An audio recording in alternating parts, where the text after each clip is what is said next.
जब तुम्हारा हृदय दुखी हो जाए, तुम्हारे भीतर तुम्हें लगे कि आज मुझे अच्छा नहीं लग रहा, बहुत दुनिया के लोगों ने मेरे साथ बुरा कर दिया, मैं कष्ट में हूं, मेरा काम नहीं हो रहा, मेरी तकलीफें बढ़ती चली जा रही, तब शंकर के उस नंदीश्वर महादेव का नाम स्मरण कर कर शंकर के शिवलिंग का दर्शन नंदी के पास बैठ कर करिए। उसका फल आपको जो मिलेगा आप जिंदगी भर नहीं भूल पाओगे कि फल क्या है। भगवान शंकर ने माता पार्वती से कहा था, पार्वती जब मनुष्य रोग से ग्रसित होगा, यह मानव का शरीर जब रोगों से घिर जाएगा, तब तेरे फेंके हुए कुंदुक नाम का अगर वो स्मरण करेगा और कुंद का ईश्वर का नाम लेकर एक लोटा जल लाल चंदन मिलाकर मेरे शिवलिंग पर समर्पित करेगा, तो वो रोग से मुक्त हो जाएगा। एक प्रयोग जरूर कर कर देखना, जिस दिन घर में क्लेश हो रहा हो, भाइयों में आपस में झगड़ा हो रहा हो, देवरानी जेठानी में झगड़ा हो रहा हो, बहुत प्रयास कर लिया तुमने कि शांति नहीं हो रही, तो प्रयास करो प्रदोष के दिन बेलपत्र लेकर अपना जो परिंडा होता है, परिंडा जानते हो, मटका हंडा जहां पानी भरते हो, पितरों का स्थान, उस परिंडे को बेलपत्र छुआकर उस बेलपत्र को शंकर भगवान के ऊपर जो जलाधारी होती है, उस जलाधारी में इस डंडी को अपने नाम गोत्र बोलकर उसको डाल दिया जाता है। एक लोटे पानी में थोड़ा सा शहद मिलाकर उस जलाधारी में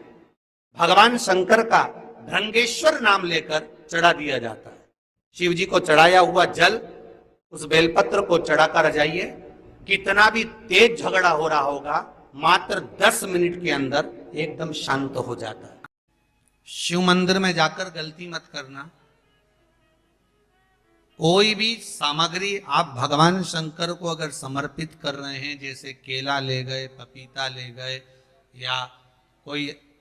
आप खाने का सामान ले गए, या आप कोई वस्तु या दिया बत्ती ले गए, कभी भी ध्यान रखना जलाधारी के ऊपर वो केला या फल या सेव फल या नारियल या जो भी सामान है वो जलाधारी पर कभी मत रखना। क्यों? जलाधारी पर अगर हम कोई फल वगैरह वस्तु रखते हैं तो हमारे ऊपर भार बनता है। भार मतलब जैसे कोई कार्य करने के लिए जा रहे हो और वो भगवान के मंदिर में पहुंचते हैं,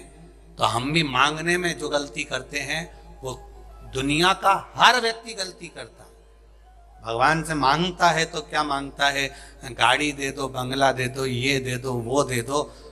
शिव कथा कर रही है, भोलेनाथ के चरणों में जाना, शिव जी के चरणों में जाना, एक लोटा जल चढ़ाना, एक बेलपत्री चढ़ाना, एक चावल का दाना चढ़ाना, या एक फूल की पंखड़ी भी अगर आप भगवान शंकर को दे रहे हो, तो मांगने में केवल धन दौलत संपदा मत मांगना। बाबा से कहना, बाबा हर घड़ी, हर पल, हर क्षण बस आप मेरे साथ रहना और कुछ भी नहीं चाहिए, क्योंकि वो साथ रहेगा तो दुख आएगा ही। मेरा एक निवेदन आप सबसे है, शंकर भगवान के मंदिर में, शिवालय में, देवालय में, राम मंदिर में, कृष्ण मंदिर में, भगवान की चौखट पर जब भी जाओ, जब भी जाओ, जिस समय भी तुम्हारा मन पड़े, जब तुम पहुंचो उस समय पर जब वापिस चलने लगो तो एक बार भगवान को या तो पलट कर देख लो, या फिर उसकी देहली पर, उसकी चौखट के बाहर, उसके द्वार पर, या उसके मंदिर में या देवालय में एक क्षण के लिए बैठ जाओ। कुछ देर बैठो उसकी चौखट पर। क्या होगा?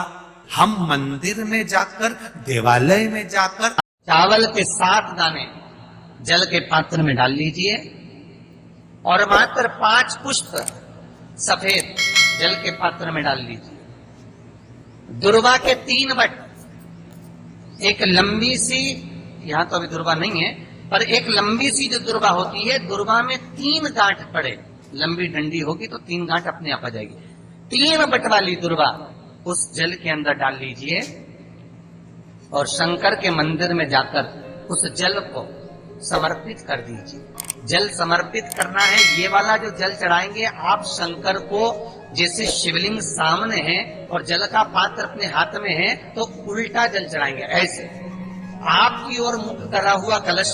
भगवान शिवलिंग पर आप चढ़ाएंगे, उल्टा के बाद इस तरह से, ऐसे नहीं चढ़ाना, उसको इस तरह से चढ़ाना अपनी।